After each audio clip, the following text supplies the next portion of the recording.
A wonderful reference we can use to really track the movement and the behaviour of that lead shoulder in swings. Really look at how it positions in the orientation and position of that lead shoulder at impact relative to start position. You'll see here, as we start to move this player back through backswing, we'll see that it's shown by that circle on the screen now.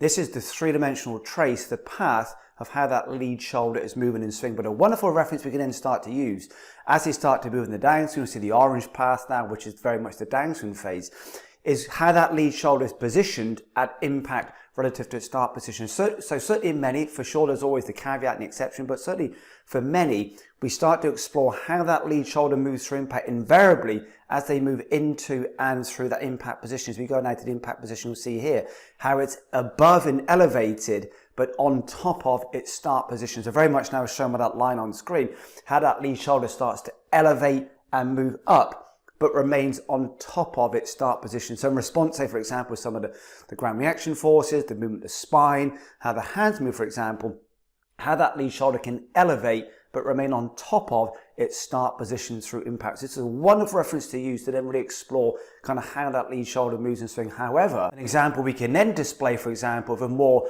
often observed move, say for example, in more kind of occasional players or recreational players, is as we move them through swing, once again, you'll see that red path display on the screen.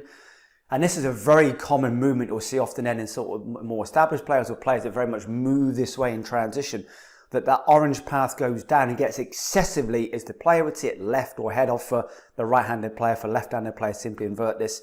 So in their start position, how it's almost lower than and further left than their start position. So using that kind of lead shoulder reference, at impact, is it above and on top of its start position? It could be a very playful way of exploring how that lead shoulder moves in swing.